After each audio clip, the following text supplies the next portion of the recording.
Hello dear students, welcome to our channel educational goal. और आपकी जो राजनीति विज्ञान की जो एग्जाम होने वाली है उसी के लिए हम ये इम्पोर्टेंट पेपर लेकर के आए हैं और इस पेपर का हम सॉल्यूशन भी आपको देने वाले हैं।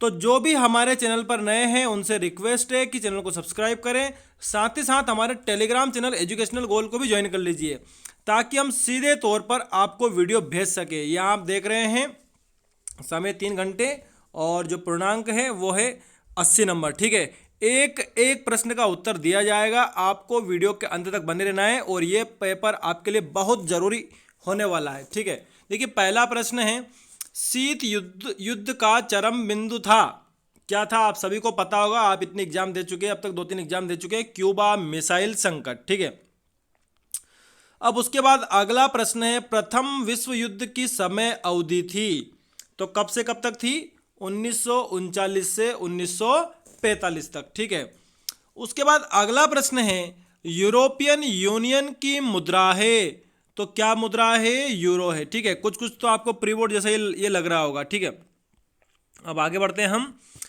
भाषाई आधार पर गठित होने वाला प्रथम राज्य था, तो कौन सा था? आंध्र प्रदेश। ठीक है, कौन सा था? आंध्र प्रदेश था।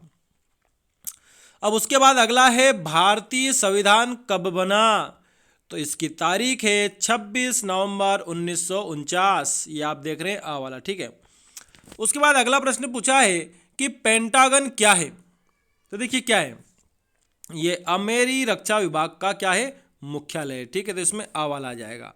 अब हम आगे बढ़ते हैं। ठीक है, आगे देखते हैं क्या है। ये आपको इंग्लिश में दिए हुए हैं, तो ये मैं बता ही चुका हूँ। अब रिक्त स्थानों की पूर्ति कीजिए। देखिए पहला प्रश्न है, सोवियत संघ द्वारा बनाया गया सैन्य गठबंधन रिक्त स्थान था, तो इसको बोलते हैं वार्सो पैक्ट। क्या बोलते हैं? Warsaw pact. ठीक है, वार्सो पैक्ट। ठीक है, याद का है वार्सो पैक्ट। दूसरा प्रश्न है, सार्क के सदस्य राष्ट्रों की संख्या रिक्त स्थान है, तो कितनी है? 8। कितनी है? 8 है। ठीक है, उसके बाद अगला है, प्रथम पृथ्वी सम्मेलन का आयोजन ब्राजील की राजधानी रिक्तस्थान में किया गया, तो इसका उत्तर जो है वो हो जाएगा, तो इसका उत्तर हो जाएगा रियो डी जेनेरो। ध्यान से आपको देखना है, रियो। ठीक है, रियो और डी जेनेरो, जेनेरो। ठीक है, ये इसका उत्तर हो जाएगा।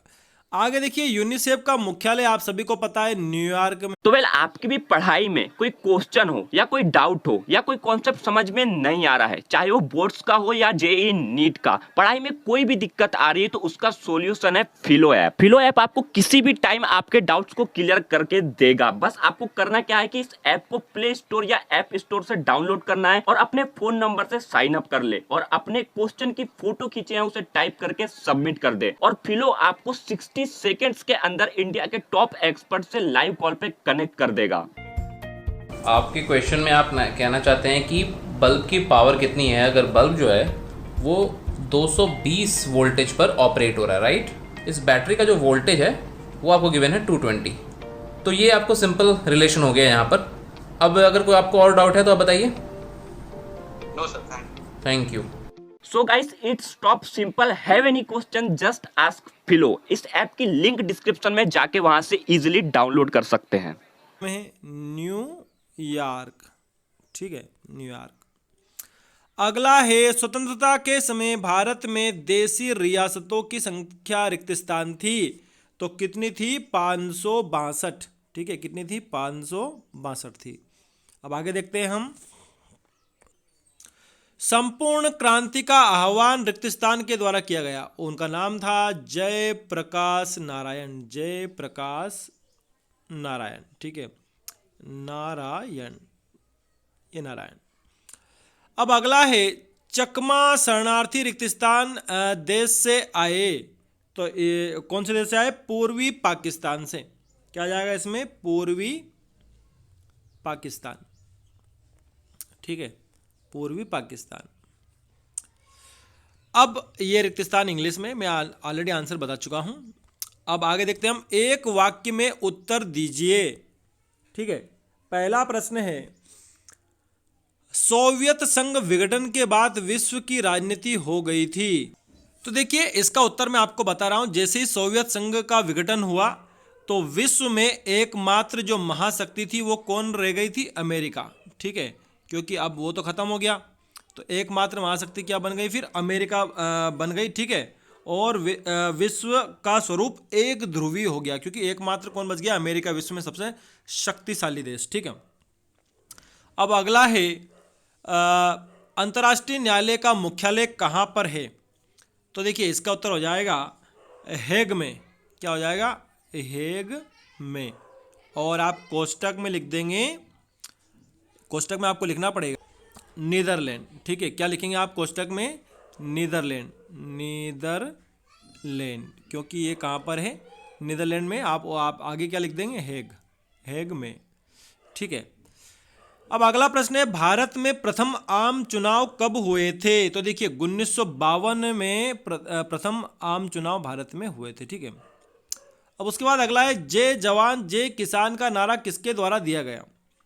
तो देखिए उनका नाम है लाल बहादुर शास्त्री। आप सभी को याद होगा, भारत के द्वितीय प्रधानमंत्री जो थे लाल बहादुर शास्त्री थे। ठीक है, लाल बहादुर शास्त्री। ठीक है, लाल बहादुर शास्त्री। अब अगला है, भारत के 4 पड़ोसी देशों के नाम लिखिए। ठीक है, तो देखिए इसमें आप पाकिस्तान लिख दीजिए, नेपाल लिख दीजिए, भूटान लिख दीजिए, बांग्लादेश लिख दीजिए, म्यांमार लिख दीजिए, अफगानिस्तान भी हमारा पड़ोसी देश है, चीन भी है, और श्रीलंका। ठीक है, इतने सारे मैंने बता दिए, आप कोई से 4 लिख सकते हैं। फिर अगला है, भारत में चुनाव आयोग का गठन कब किया गया? तो देखिए चुनाव आयोग का गठन 25 जनवरी 1950 में चुनाव आयोग का गठन हुआ। ठीक है, फिर अगला है, आरटीआई का फुल फॉर्म क्या है? तो देखिए आर मतलब राइट, ठीक है, और टी मतलब टू, और आई मतलब इंफॉर्मेशन। इंफॉर्मेशन मतलब कि सूचना का अधिकार, राइट टू इंफॉर्मेशन। ठीक है, RTI। अब आगे बढ़ते हैं हम सत्य असत्य की ओर। तो देखिए पहला प्रश्न है हमारा, शीत युद्ध के बाद विश्व की व्यवस्था एक ध्रुवीय हो गई थी। तो देखिए अब शीत युद्ध के बाद तो 2 हो गए थे देश, सोवियत संघ और अमेरिका, तो एक ध्रुवीय नहीं द्विध्रुवीय हो गई थी। तो पहले वाला तो क्या है हमारा? असत्य है। ठीक है, फिर अगला है, भारत में सन 1974 में पहला परमाणु परीक्षण किया गया था, तो ये सत्य है। फिर अगला है, अर्थव्यवस्था के उदारीकरण से वैश्वीकरण की प्रक्रिया बाधित हुई, तो इसका उत्तर हो जाएगा असत्य। ठीक है, अगला, विश्व के प्रथम बिजनेस स्कूल की स्थापना 1951 में हुई थी, तो ये जो है ये भी असत्य है। ठीक है, फिर अगला है, इराकी युद्ध को कंप्यूटर युद्ध के नाम से जाना जाता है, तो ये जो है सत्य है। भारत विभाजन द्विराष्ट्र सिद्धांत का परिणाम था, तो ये भी सत्य है। ठीक है, अब आगे बढ़ते हैं हम। देखिए जोड़ी है, नाटो की जो स्थापना हुई 1949 में हुई, तो आप ये इस पर जाएंगे। आसियान की स्थापना 1967 में हुई। ठीक है, बोल्शेविक जो क्रांति है 1917, रूसी क्रांति इसको कहते हैं हम। भारत चीन युद्ध 1962 में। बांग्लादेश निर्माण 1971 में, और राज्य पुनर्गठन अधिनियम 1956 में। ठीक है, आगे देखते हैं। देखिए अब इसके बाद आप जो प्रश्न देख रहे हैं, जैसे शीत युद्ध पूर्णतः कब समाप्त माना जाता है, या फिर शीत युद्ध किसे कहते हैं। उसके बाद ये जो प्रश्न है, 2 ध्रुवीय विश्व से क्या अभिप्राय है, या फिर तनाव शैथिल्य का क्या अभिप्राय है। हेगमनी शब्द की जड़ें कहाँ से प्राप्त हुई, और नाटो का पूरा नाम क्या है। फिर अगला प्रश्न है शिमला समझौता कब हुआ, अथवा सार्क के सदस्य देशों के नाम लिखिए। अभी आप मेरे साथ प्रश्न समझ लें, उसके बाद मैं इनके आंसर आपको बताता हूं। निशस्त्रीकरण से क्या आशय है, या फिर अथवा में सुरक्षा से क्या आशय है। वैश्वीकरण से क्या आशय है, या फिर शरणार्थी किसे कहते हैं। फिर अगला प्रश्न है लोकतांत्रिक शासन किसे कहते हैं, या फिर भारत के प्रथम चुनाव आयुक्त कौन थे। फिर 13वां प्रश्न है दल बदल से क्या आशय है, या फिर प्रविपर्स क्या है। ठीक है, ताड़ी विरोधी आंदोलन कब और कहाँ हुआ था, या फिर NFF का पूरा नाम क्या है। कोई दो क्षेत्रीय दलों के नाम लिखिए, या फिर उत्तर दिन दिन बढ़ता जाए दक्षिण दिन दिन घटता जाए किस आंदोलन से संबंधित यह नारा था। फिर 16वां प्रश्न है शाक थेरेपी के कोई 3 परिणाम लिखिए, या फिर सोवियत संघ के विघटन के कोई 3 कारण लिखिए। फिर आगे प्रश्न है यूरोपीय संघ की कौन सी नीति उसे प्रभावी संगठन बनाती है, या फिर आसियान विजन 2020 की मुख्य बातें क्या हैं। नियोजन के उद्देश्य लिखिए, या फिर नीति आयोग क्या है समझाइए। फिर अगला है आपातकाल की अवधि में 42वां संविधान संशोधन किया गया है, इसका मुख्य कारण क्या था। या फिर भारत की दलीय प्रणाली पर आपातकाल का किस तरह असर हुआ लिखिए। फिर अगला प्रश्न है शीत युद्ध से हथियारों की होड़ और हथियारों पर नियंत्रण से दोनों ही प्रक्रियाएं पैदा हुई, इन दोनों प्रक्रियाओं के क्या कारण थे। फिर इसके अथवा में प्रश्न है गुट निरपेक्ष आंदोलन अब अप्रासंगिक हो गया है, समीक्षा कीजिए। फिर अगला है एमनेस्टी इंटरनेशनल संगठन की कार्यपद्धति को समझाइए, या फिर संयुक्त राष्ट्र संघ के प्रमुख अंगों के नाम लिखकर बताइए कि आपकी दृष्टि से सबसे महत्वपूर्ण अंग कौन सा है और क्यों है।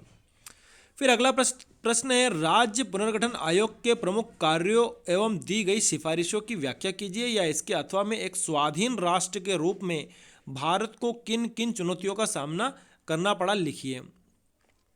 फिर अगला प्रश्न है टिप्पणी करना है भारत की परमाणु नीति गुट निरपेक्षता की नीति, या फिर अथवा में किसी राष्ट्र का राजनीतिक नेतृत्व किस तरह उस राष्ट्र की विदेशी नीति पर असर डालता है। भारत की विदेश नीति का उदाहरण देते हुए समझाइए। ठीक है, देखिए ये जितने भी प्रश्न हैं इन सब ये जितनी भी यूनिट से आए हुए हैं इनकी प्लेलिस्ट ऑलरेडी हमने क्वेश्चन बैंक में बना रखी है, तो उस क्वेश्चन बैंक की प्लेलिस्ट की लिंक हम इस वीडियो के डिस्क्रिप्शन बॉक्स में दे रहे हैं, आप इनके आंसर याद कर लीजिएगा। ठीक है, thanks for watching this video.